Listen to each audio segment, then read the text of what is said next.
exciting episode of Parasol Geek. I'm Miguel Guerra. And I'm Suzy Diaz. And we're here to ink you up. That's right. Today is the first of 4 parts of a digital inking series. Very good. And you'll be highlighting Manga Studio. That's which right. Is now called Clip Studio Paint. That's right. From Smith Clip Micro. Paint Studio. We'll have a link in the description box below. It's the entire process of Miguel inking a page from our short story Nostradamus, A Prophet's Curse, which will be available next year in a new anthology. We'll have all of short stories that we've published through the years up until now. Put together in an anthology called Tales of the Absurd. That's right. Thank you. And it will include things we've published in Heavy Metal magazine, with Guan from Forward Comics, and in our own free anthology, Earth Dream. Mm-hmm. Again, all the links to everything will be in the description box. So we hope you enjoy part 1 of this 4-part series. And more importantly, it's time to get your geek on.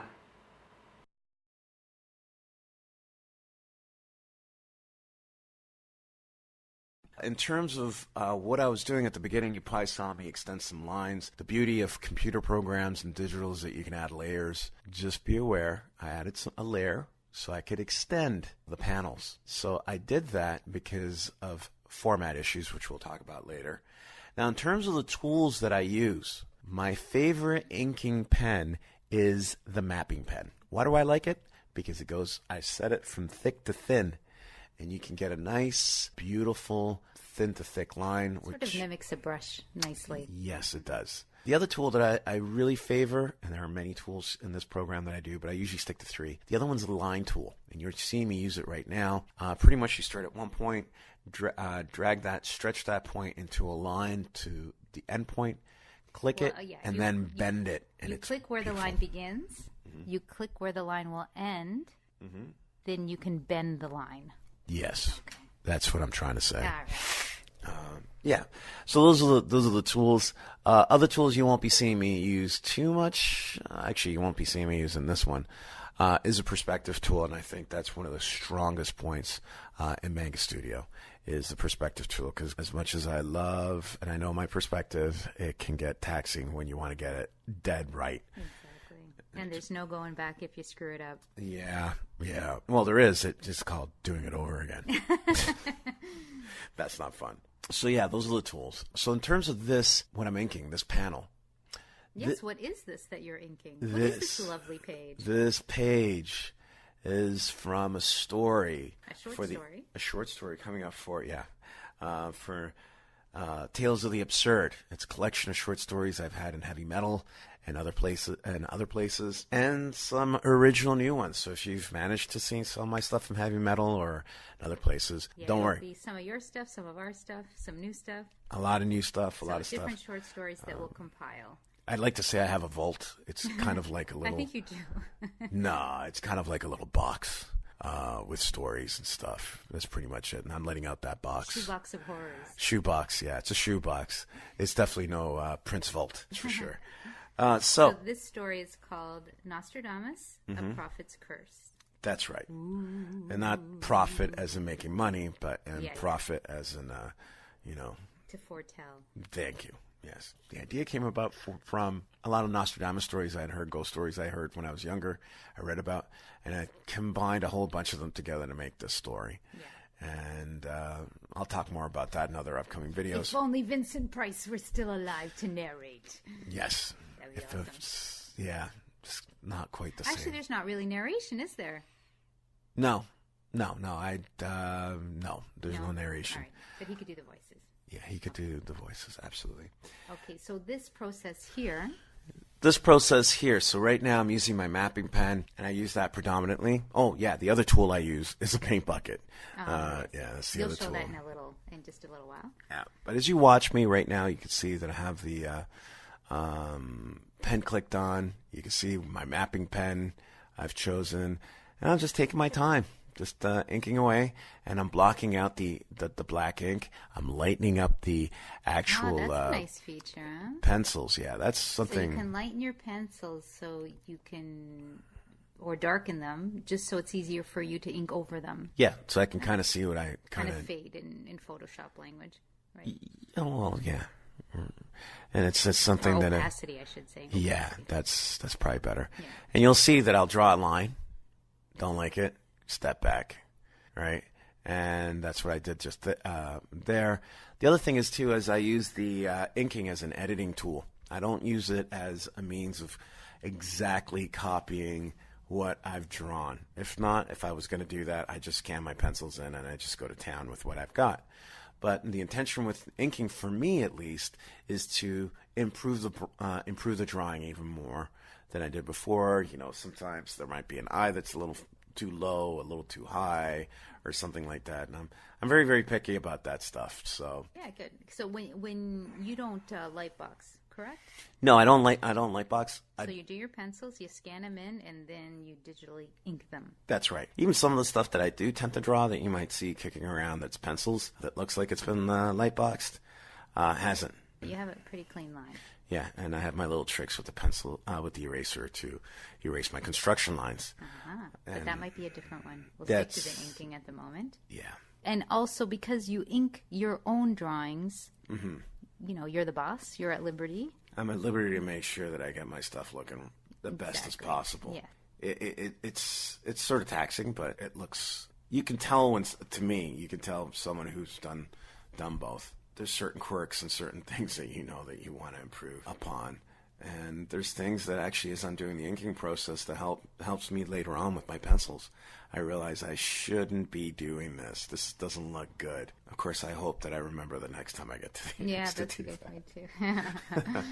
But yeah, I try to make a mental note of it. Yeah, and you see here the eyes. Sometimes for the eyes, I might, depending how big the person's face is, it isn't that big here.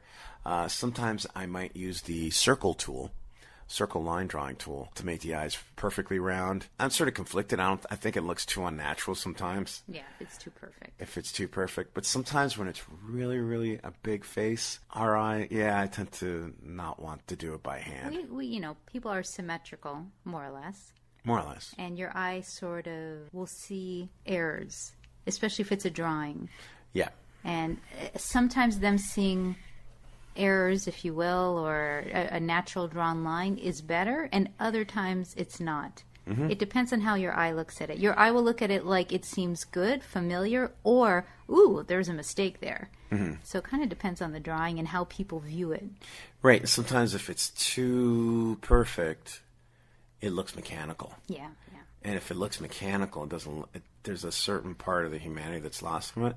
Now, one of the other things to keep in mind, too, is that you can still see that I'm still actually sitting here with my pen and my stylus, and I'm inking it. There are some advantages to using digital ink as opposed to using regular analog brushes and pens and stuff. However, the computer doesn't do it for me. I still have to sit there all these hours, basically reworking. This is sped up, too. This video was very long. Yes. It was 3 hours long or something, so I sped it up for the tutorial. Yeah, and it wasn't just 3 hours for the actual just panel. It was 3 hours for the entire page. Oh, yes. This video will show the whole page, start to finish. So, yeah, you're seeing here as I'm blocking it out. You can see how I extended the blue lines. That's on a separate panel, separate layer, of course. Yeah, your paper ended. You can see where the paper ended. There's the top of the paper. The rings. Exactly. So another advantage is, because it's digital, you can increase the size of your canvas. Right. Right? Depending on what your final printed page is, or your ebook, whatever the final form is.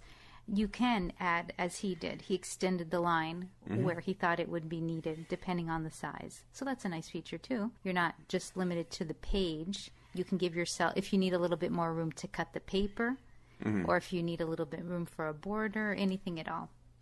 Makes it easy.